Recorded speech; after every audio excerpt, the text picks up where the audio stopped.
Assalamualaikum warahmatullahi wabarakatuh. Sahabat sekalian, kita ada rezeki. Pak Agus datang ke Jakarta. Jadi, mumpung beliau di sini, ayo kita datangi Pak Agus untuk melanjutkan obrolan yang belum selesai hanya di Gosip Tasawuf.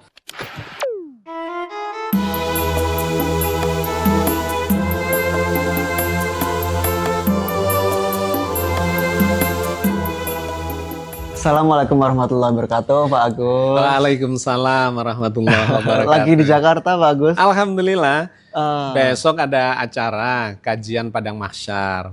Nah, hmm, dalam beberapa hari ini menjelang Ramadan, memang bersafari untuk ketemu dengan jamaah. Salah satunya di tempat ini, di Gria Gandaria. Oh, komunitas di Jakarta. Ya, saya diundang ke berbagai kota di mana ada pembaca di situ dan mereka pingin ngajak diskusi, klarifikasi atau bahkan mungkin mengadili pemikiran. It's okay. Insya Allah saya selalu datang. Ah, Nah, kita mengagendakan Jakarta itu 2-3 bulan sekali.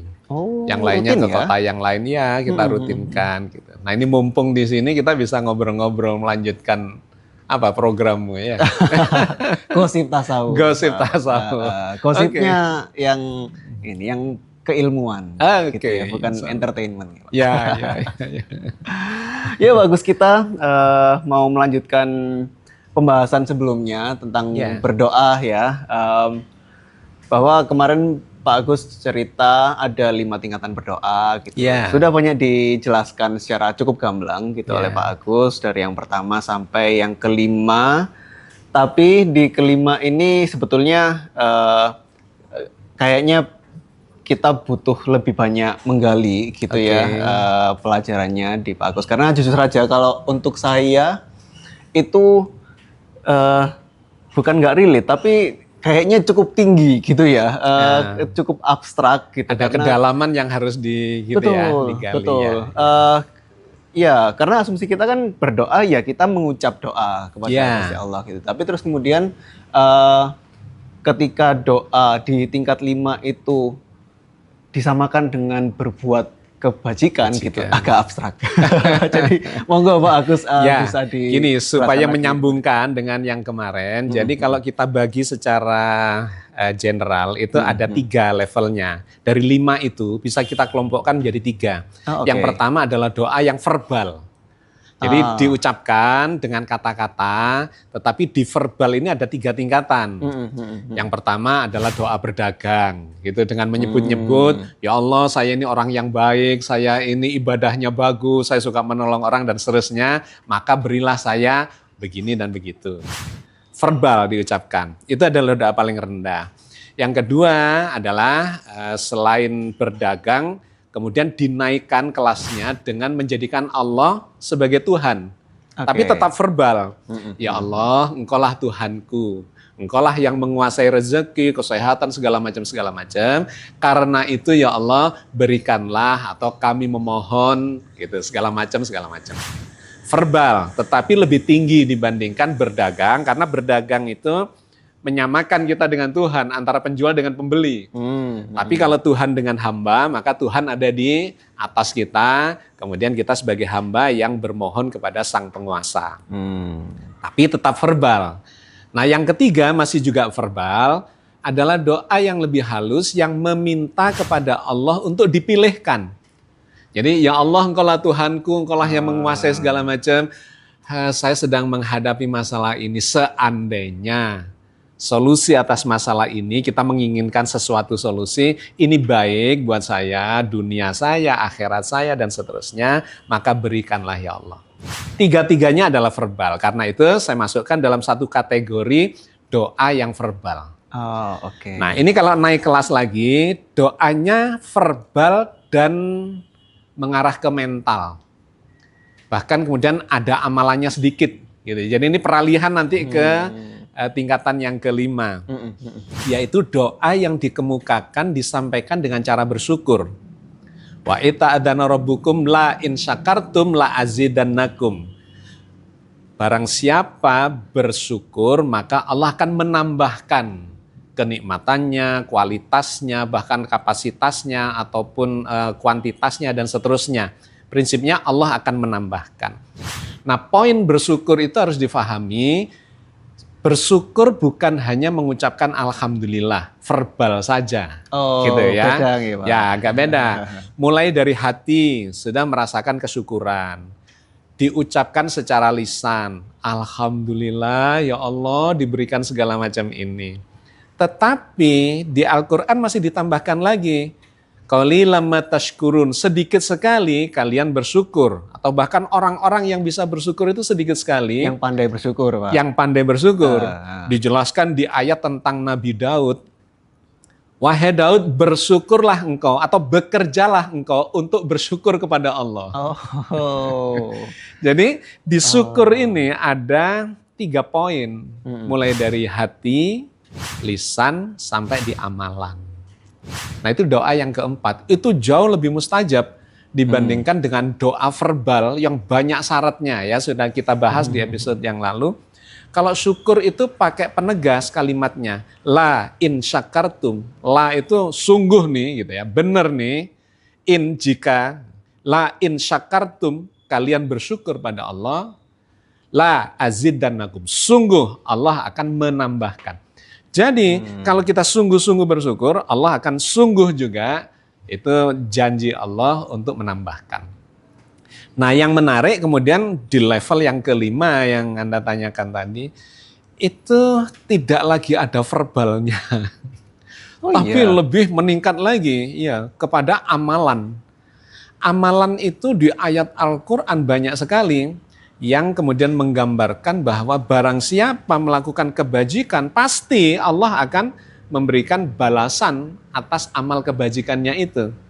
Laha ma kasabat wa alaiha maktasabat.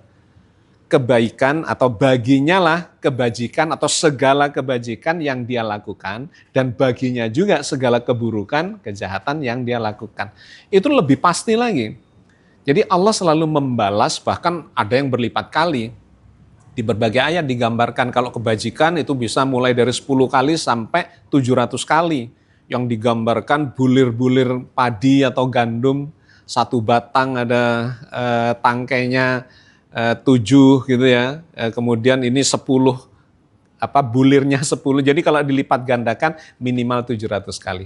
Intinya bahwa orang yang beramal kebajikan itu akan pasti mendapat kebalasan. Bahkan Allah tidak menganiaya sedikit pun. Seberat zarah pun tidak akan dirugikan. Jahat dibalas jahat, baik dibalas baik. Nah, itu adalah bentuk doa yang paling mustajab dan tidak ada syarat seperti doa-doa verbal. Pokoknya kalau dinilai itu sebagai sebuah kebajikan, ya maka pasti akan dapat balasan kebajikan. Sekarang ataupun tertunda ataupun di akhirat dan seterusnya. Gini Pak Agus, 2 pertanyaan saya. Yang pertama, antara doa keempat dan kelima, atau bahkan mungkin doa ketiga juga gitu. Apakah nggak bisa dijalankan secara bersamaan? Gitu. Karena pertanyaannya, saya baca-baca di komentar YouTube ya gitu. Ada yang masih bingung Pak, bahwa kalau kita berbuat kebajikan gitu, terus apa kita nggak berdoa secara verbal kepada Allah? Gitu. Jadi itu mungkin itu dulu, nanti kita ke pertanyaan berikutnya. Memang ini untuk membahas, itu kan kita mengkajinya satu-satu. Bukan berarti kita tidak bisa melakukan secara paralel. Secara bersamaan atau simultan. Tentu saja bisa, nggak ada masalah. Ini kan untuk menggambarkan tingkat kemustajabahan doa. Kalau Anda hanya melakukan doa level 1 gitu ya, boleh, tetapi itu doa yang vulgar, yang kurang punya adab dengan Tuhan dan seterusnya gitu ya. Yang bahkan kadang terasa merendahkan. Tapi itu dibolehkan. Atau doa yang menuhankan Tuhan, boleh. Atau sekaligus, ya Allah, saya ini kemarin melakukan kebajikan bla bla bla bla, Engkaulah Tuhanku, ya boleh saja. Maka berilah gitu.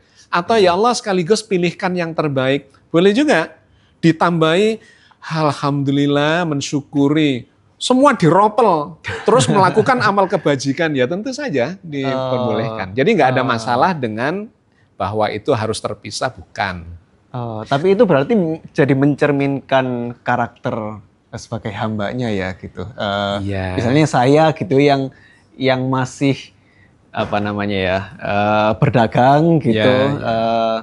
Dibandingkan saya yang berdoa dengan kebajikan, itu kan berarti karakternya sudah sepertinya beda ya Pak Agus ya? Kaitannya nanti bukan soal boleh tidak boleh, kaitannya adalah dengan kualitas hasilnya.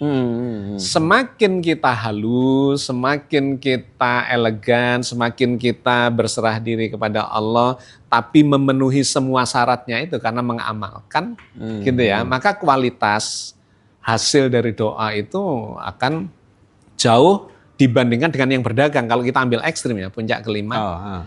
Karena kalau berdagang itu ya dibayar sesuai dengan harga dagangannya kan gitu. Tetapi kalau sudah di level yang tinggi itu, apalagi penuh kerelaan, itu macam-macam nanti gambarannya. Orang yang beramal karena kecintaan misalnya, memberikan barang yang dicintainya, wah itu nilainya sudah beda lagi. Jadi di dalam satu level doa itu sendiri, itu ada kehalusan ya, kehalusan dan kedalaman. Janganlah engkau memberi karena ingin diucapi terima kasih misalnya. Wah itu kan luar biasa. Kita seringkali udah dikasih nggak terima kasih kan gitu. Itu soal kehalusan hati. Ngambek kalau kita sudah ngasih, habis itu, oh gak diucapkan terima kasih, gak tahu terima kasih, segala macam.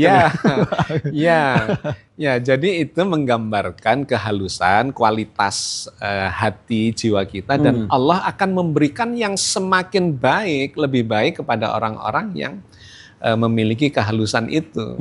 Gitu. Pak Agus, bisa diceritakan lebih realnya. Kita karena terutama yang awam ya Pak, seperti saya gitu, belum punya bayangan sebetulnya doa dengan melakukan kebajikan itu gimana dan apa bedanya dengan kita berbuat baik biasa gitu.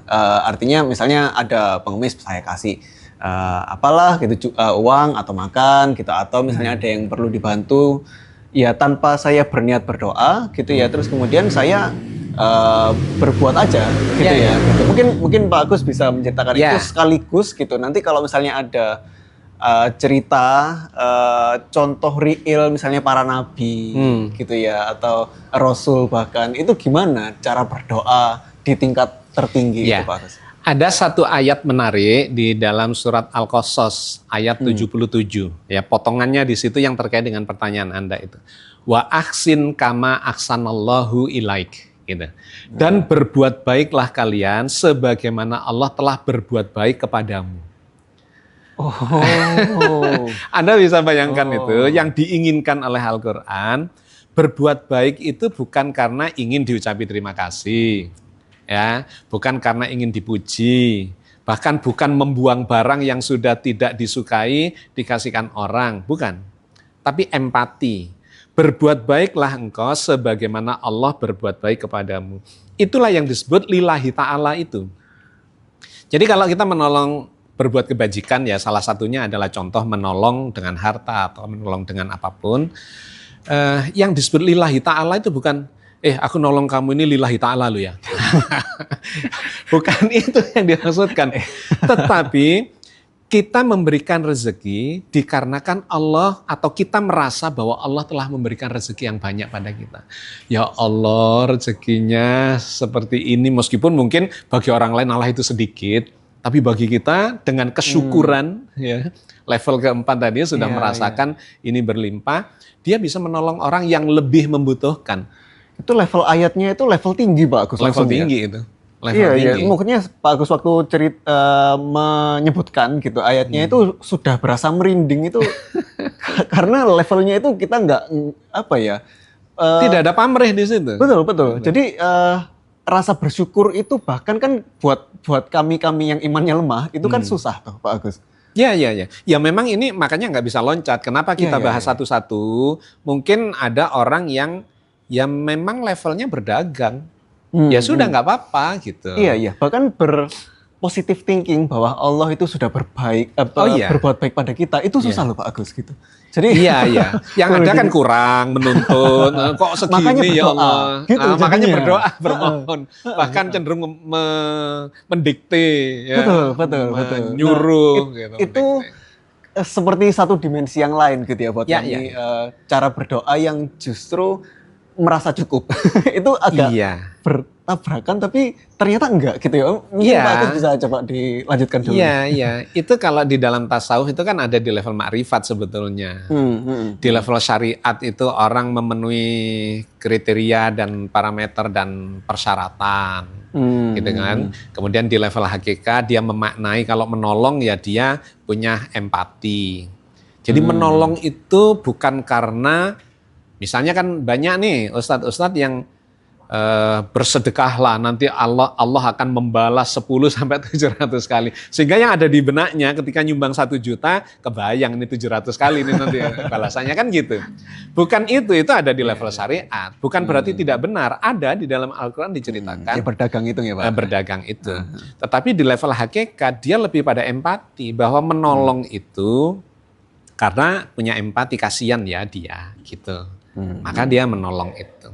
Nah di level tarekat itu kan membiasakan menjadi sebuah kebiasaan bahwa menolong itu ya bagian dari bahkan kebutuhan jiwanya gitu. Kebutuhan spiritualnya. Karena dengan menolong itu dia merasa bahagia juga gitu.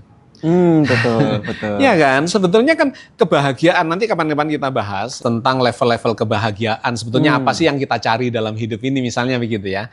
Tetapi terkait dengan ini tadi, perjalanan spiritualitas.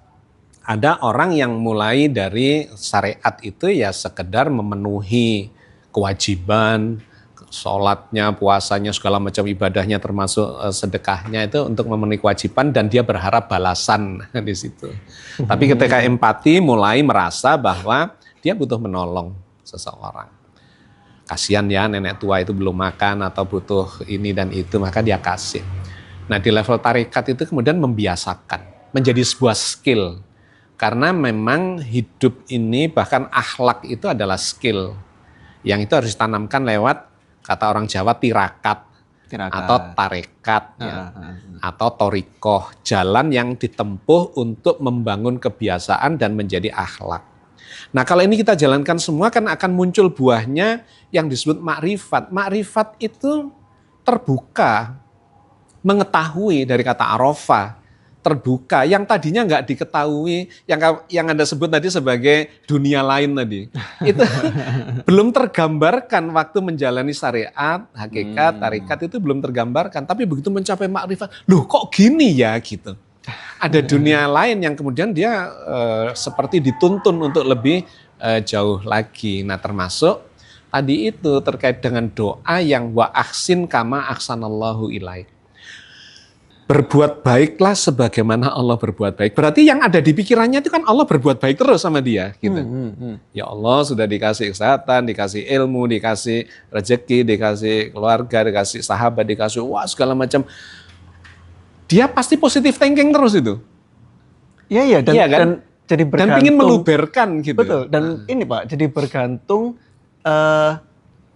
seberapa peka gitu ya dia terhadap kebaikan yang sudah Allah berikan gitu ya. Iya, gitu. iya. Kalau dia lagi kemerungsung gitu, iya. Itu doanya nggak bakal bisa di tingkat itu ya. Gitu. Kan itu di psikologi ada satu tipikal orang yang ada yang menyebut sebagai half empty sama half full. Oh iya. Gitu ya. Iya. Itu adalah tipikal orang. Ada air di gelas separuh. Orang yang negative thinking menyebut tinggal separuh. Gitu. Tetapi orang yang selalu positif itu mengatakan masih separuh. Itu kan soal sudut pandang saja. Realitasnya kan sama. Ya kan, realitasnya sama. Sehingga kalau kita menghadapi segala macam peristiwa orang lain menggambarkan sebagai musibah, dia selalu melihat sisi positifnya. Masih separuh tadi, bukan tinggal separuh gitu. Jadi itu poin penting, berprasangka baik kepada Allah, maka Allah mengabulkan sesuai prasangka kata Nabi gitu. Nah, kita berprasangka baik ya Allah sudah diberi segala macam. Lah itu bentuk syukur yang terus-menerus yang akan ditambah terus, tapi kemudian kita menyalurkan. Berbuat baiklah kamu sebagaimana Allah berbuat baik kepadamu. Jadi kesyukuran penuh dalam jiwanya, dalam hidupnya. Terus dia memberikan itu dengan bahagia, dengan senang, dengan gembira, dengan penuh kebanggaan, dengan penuh empati dan segala macam. Wah itu puncak itu. Puncak. Iya. Untuk yang masih belum terlalu mengenal tasawuf. Iya. Gitu ya.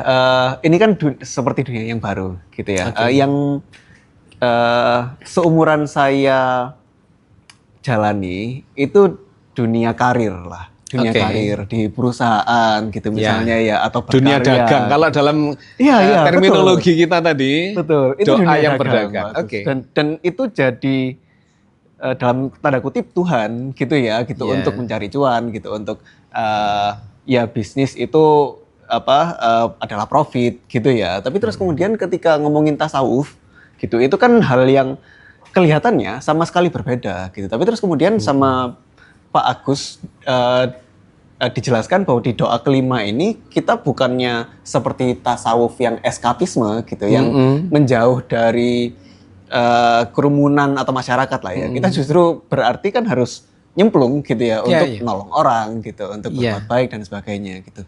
Nah ini gimana Pak Agus, kaitan antara tasawuf dan bisnis gitu ya, apakah bisa gitu keduanya itu dileburkan gitu? Sebetulnya ini kan bukan sesuatu yang terpisah tetapi berjenjang. Ya, kita membahasnya sebetulnya ini adalah jenjang-jenjang. Seseorang itu memulai dari yang disebut syariat atau doa yang berdagang atau praktek beragama yang berdagang, boleh. Karena memang ya levelnya baru di situ, nggak bisa dipaksakan. Tetapi ketika seseorang itu semakin dalam, dia akan merasakan bahwa nggak cukup ternyata di situ. Kalau dalam terminologi yang lain begini, kenapa kita disuruh dari yang bersifat individual, masuk ke sosial, masuk ke spiritual? Kebahagiaan itu, coba dibandingkan, kebahagiaan yang individual dengan yang bersifat sosial, menurut Anda lebih besar mana, lebih menjanjikan mana, lebih luas mana? Ya itu jadinya balik lagi bergantung kualitas orangnya atau karakter orangnya ya. Yang individual bilang, loh ya ini punyaku semuanya, kok bisa tak dapat sendiri gitu ya. Tapi mungkin ada orang yang sosial gitu ya jiwanya gitu, sehingga kalau ngasih orang. Sekarang kita kasih contoh kuantitatif ya. Terkait dengan sebetulnya ini pembicaraan tentang kebahagiaan, tapi nggak apa-apa kita bocorkan sedikit. Ya, di-spill sedikit lah. Iya, di-spill sedikit. Biar yang video berikutnya lebih seru. Jadi kalau Anda bahagia karena atau soal makanan gitu ya, maka Anda makan 1 piring bahagia, 2 piring mungkin masih bahagia, 3 piring mulai tidak terasa bahagia, 4 piring semakin tidak kuat, blokean, dan kemudian tidak menemukan kebahagiaan ketika kita bicaranya hanya individual. Ada batas tertentu kenapa orang-orang yang mencari kebahagiaan itu kemudian ada yang merasa hampa justru setelah tercapai semuanya. Oh gitu Pak Agus. Oh iya. Whitney Houston ketemu meninggal usia 38 overdosis. Di puncak karirnya misalnya gitu. Betul. Iya, banyak Pak Agus kalau yang di seniman gitu, yang artis, selebritis di depan kamera itu sudah ya ibaratnya semua orang udah kenal dia lah ya gitu. Kaya iya, ngetop iya, apa segala macam dia punya, tetapi menemukan kehampaan. Itu nanti kita bahas studi-studi kasusnya ya.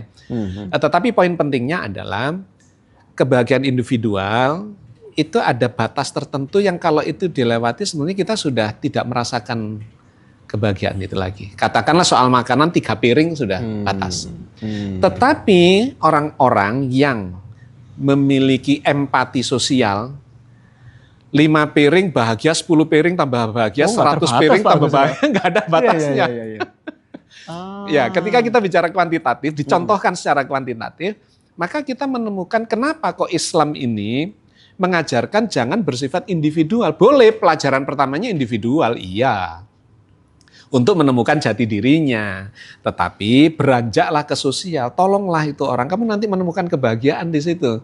Kalau memang jiwamu bisa nge-match dengan itu. Kalau masih individual, ya kamu memang makomnya adalah kebahagiaan individual. Gitu ya. Iya, gini Pak Agus, logis ya. Maksudnya itu secara naluriah manusia gitu ya. Rasanya begitu. Tapi begitu kita melihat di realita dunia karir gitu, susah Pak Agus. untuk menjadi tidak individualis ya gitu. Ketika kita Iya. berkompetisi, artinya gini, kita cari jabatan, gaji, gitu ya. Terus kalau kita nolong orang lain gitu, ya dia yang naik bukan saya, gitu ya. itu Ya. itu Ya, logis, itu- tapi agak susah diterima. Itu gitu. pertarungan, pergulatan, kompetisi di level itu. Hmm, Tapi kalau seorang karyawan, dia kemudian lebih berhasil, semakin berhasil menjadi bos. Gitu ya, beda lagi pertimbangannya. Iya, Ya, jadi memang dia ada di level mana dulu gitu.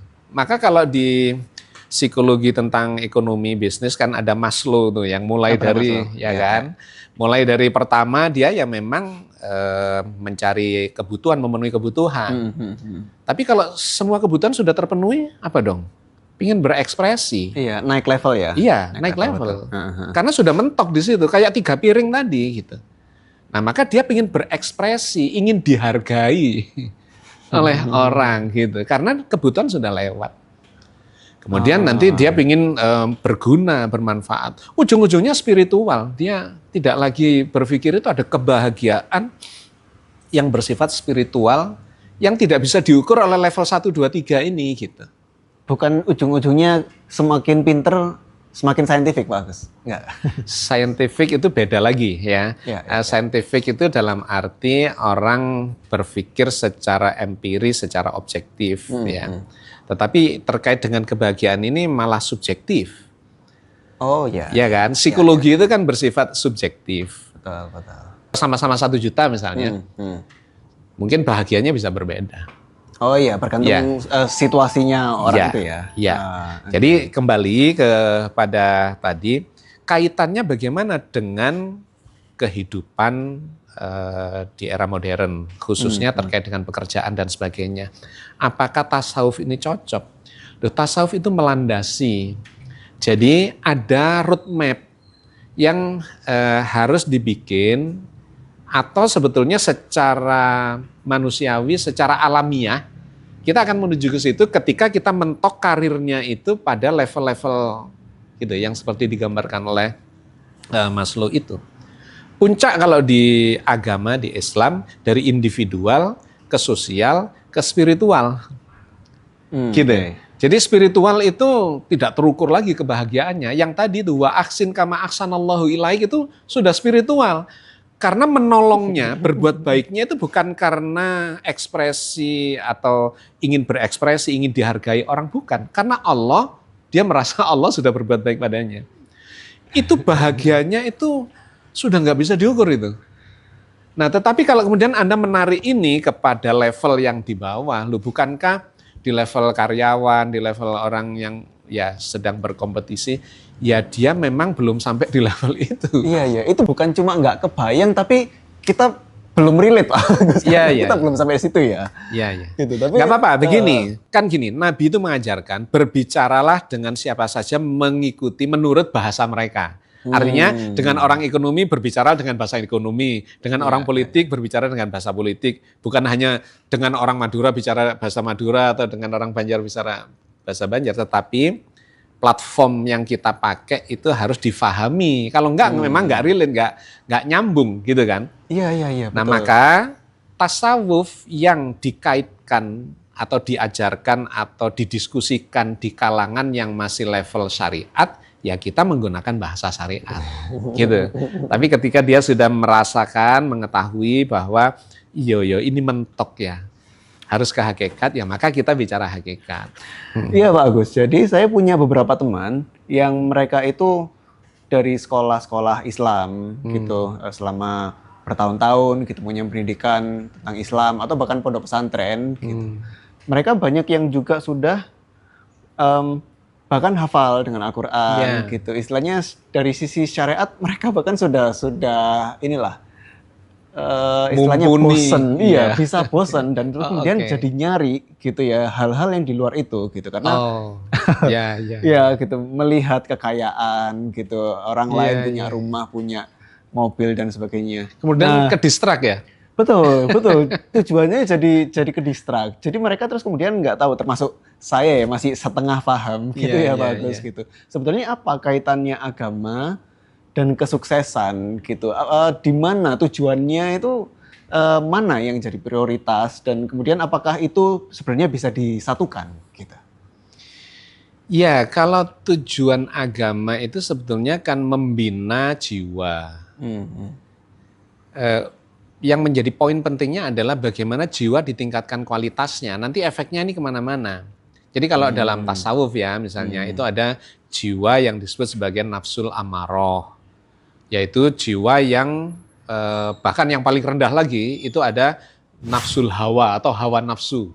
Oke. Jadi dia ini pokoknya suka merusak aja. Interaksi dengan itu merusak, interaksi dengan itu menghancurkan dan segala macam gitu ya. Korupsi, serakah, itu adalah nafsul hawa Tapi atau hawa biasanya nafsu. itu yang kaya-kaya Pak Agus.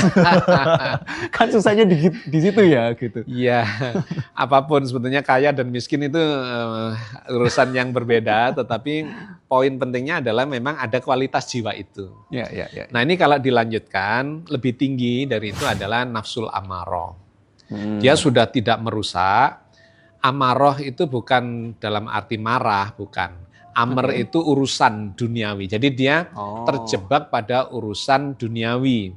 Hidupnya, orientasinya adalah mengurusi duniawi, mencari kebahagiaan yang bersifat duniawi, harta benda, kekuasaan, popularitas, pokoknya segala macam terjebak pada duniawi. Itu adalah level kedua, nafsul amaroh. Ini kalau dinaikkan lagi kata Al-Quran, menjadi nafsul lawamah. Nafsul lawamah itu nafs jiwa yang mulai menyesali. Wah keliru rek tiba ini.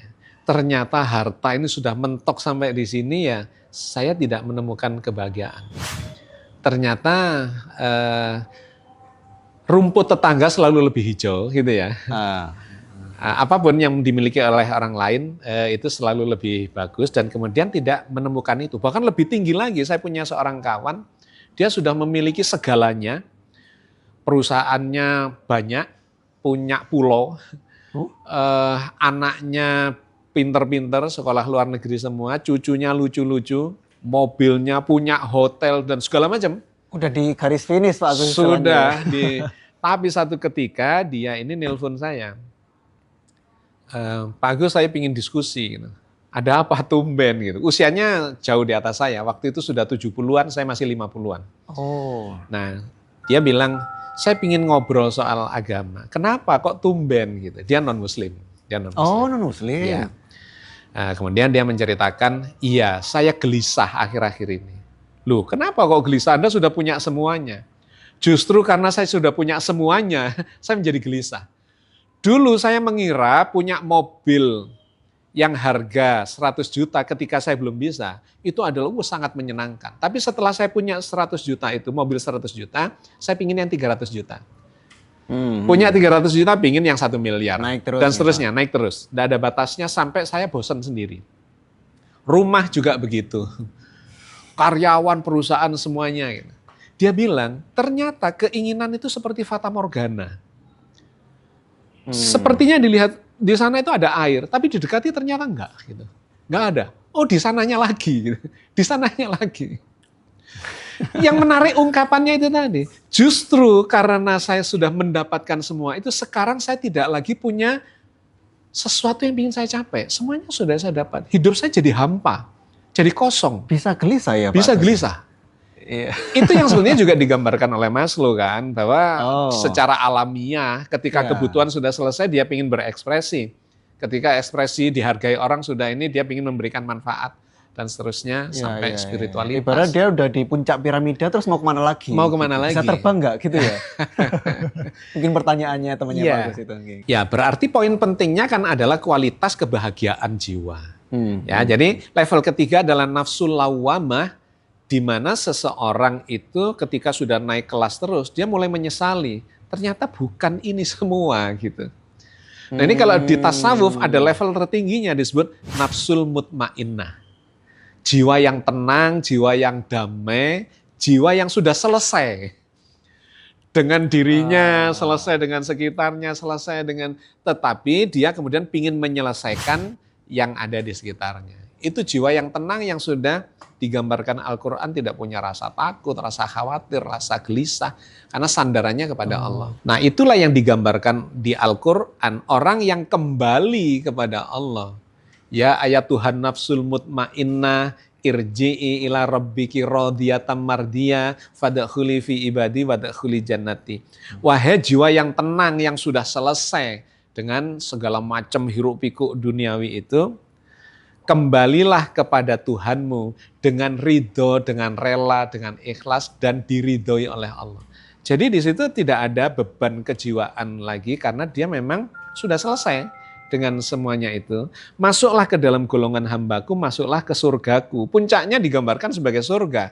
Orang itu menemukan kebahagiaan di situ bukan karena terjebak pada level-level yang bawah, tetapi justru sudah melewati level-level itu dan ada di puncak sana. Karena kalau tidak melewati, ya dia nggak akan bisa mendapatkan hakikat dari posisi kejiwaan yang seperti itu. Oh iya.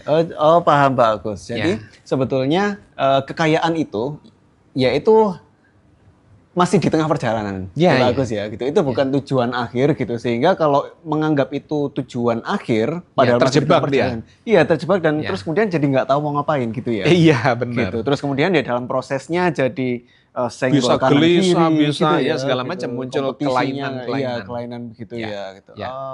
Oke.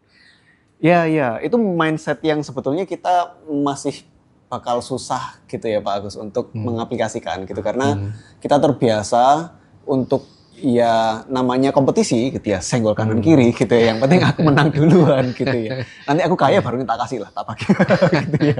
Ya pada levelnya sih ya silakan saja dan dia akan menemukan masalah juga dengan itu kan. Betul. Karena hidup ini ya memang harus dijalani dan kemudian menemukan masalahnya dan dia dapat pelajaran dari masalah itu. Dan kemudian tahu bahwa itu seharusnya nggak begitu gitu ya. Makanya levelnya itu tadi. Mulai dari merusak, kemudian dia urusan duniawi, ya oke. Tapi kemudian menyesali, kemudian selesai. Menyesali itu pasti kayaknya Pak Gus ya. Iya. Karena manusia juga ya pasti berbuat dosa lah ya. Iya.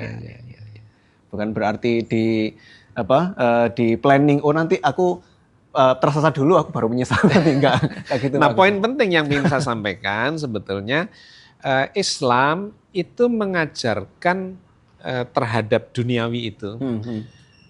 Kan menurut Islam satu digambarkan duniawi ini main-main loh ya.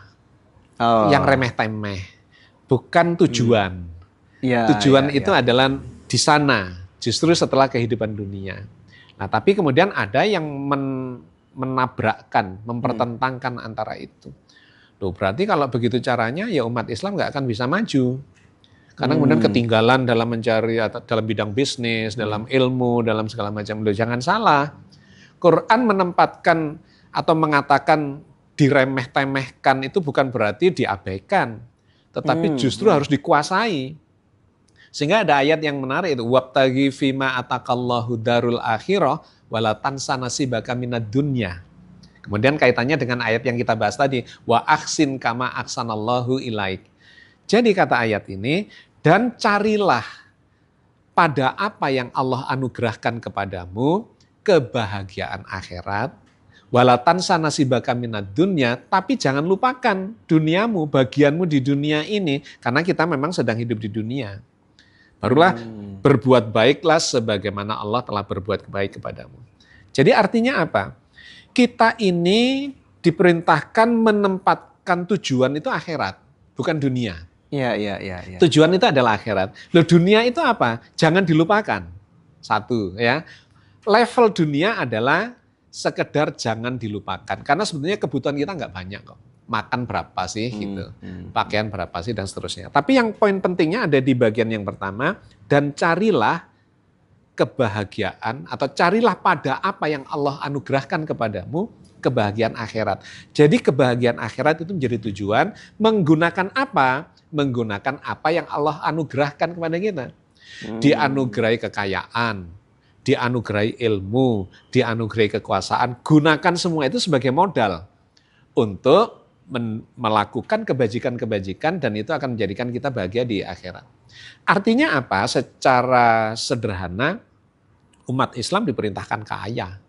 Supaya bisa, lu sekarang berangkat haji aja berapa. Ada supayanya. Gitu. Iya. Bukan kejarlah kekayaan selesai. Enggak. Nah, bukan. Supaya. Gitu. Ada tujuannya, semua itu ada penyebabnya atau ada tujuannya. Supaya bisa mendidik umat atau setidak-tidaknya keluarga, orang-orang dekat, sahabat, dan seterusnya. Supaya bisa memberikan kesejahteraan. Karena menurut Nabi, orang miskin itu dekat pada kekafiran misalnya. Karena hadis tetapi bukan di dalam Al-Quran. Cuman digambarkan ya memang orang-orang yang terjebak pada kemiskinan baik secara struktural atau mental. Miskin itu gampang dibujuk dengan menggunakan sesuatu ya, kasih makanan, kasih rezeki apa, kemudian bisa menjadi ingkar atau dan seterusnya. Ya, itu semakin menarik kalau itu dikaitkan sama kapitalisme sih Pak Agus. Soalnya itu kan ada sistematis ini konspirasi lah, tapi itu mungkin lain waktu kita bahas. Poin pentingnya adalah diperintahkan untuk mengejar atau menguasai kekayaan agar bisa didistribusikan dalam kesejahteraan umat. Yang kedua harus berilmu yang tinggi supaya nggak diakal-akali negatifnya, tapi positifnya supaya bisa memberikan ya kepintaran, keahlian dan seterusnya. Diajari supaya berkuasa, supaya dengan kekuasaannya itu bisa jadi modal untuk mensejahterakan umat karena dia punya kekuasaan di tangannya. Nah, bukan cuma dibandingkan sama tetangga itu loh, si itu sudah jadi jabatan apa enggak? Iya, jadi Islam bukan Pak. mengajarkan hanya soal sholat, puasa, zakat, haji, bukan. Kuasailah dunia tapi jangan terjebak pada dunia, melainkan gunakan dunia ini untuk kebahagiaan atau tujuan yang lebih tinggi. Dan jangan lupakan dunia, ya kita nikmati secukupnya tapi tidak boleh berlebihan. Itu kan konsep yang luar biasa sesungguhnya. Iya, betul. Hampir nggak kebayang untuk orang-orang awam, Pak. Kita masih harus banyak belajar dulu untuk menjalani dan kemudian belajar untuk berbagi dan bersyukur itu masih step-step yang saya kira memang stepnya harus dilewati semua supaya beragama ini bukan cuma teori tetapi memang merasakan. Betul. Poin pentingnya dari situ. Misalnya seperti saya dari kecil gitu sudah tahu soal misalnya teori soal bersyukur gitu ya, teori soal hal yang sebetulnya dalam, tapi begitu dijalankan itu hal yang sama sekali berbeda Pak Gus. Bisa nggak inget bahwa pernah tahu gitu ya soal bersyukur itu. Karena ada kepentingan yang terlibat di situ. Itu memang gesekannya menghaluskan jiwa. Itu di situ. Masuk kawah candra di muka ya kalau itu dicelup-celupkan itu ada ayatnya. Siapa celupannya yang lebih baik dibandingkan Allah? Jadi ibaratnya itu ada Pak Gus. Ada gitu. Sehingga memang orang itu harus menjalani hidup itu praktek supaya dapat skill dan nanti puncaknya adalah nafsul mutmainnah. Alhamdulillah sahabat sekalian, di sore hari ini kita sudah dapat banyak banget dari Pak Agus. Alhamdulillah.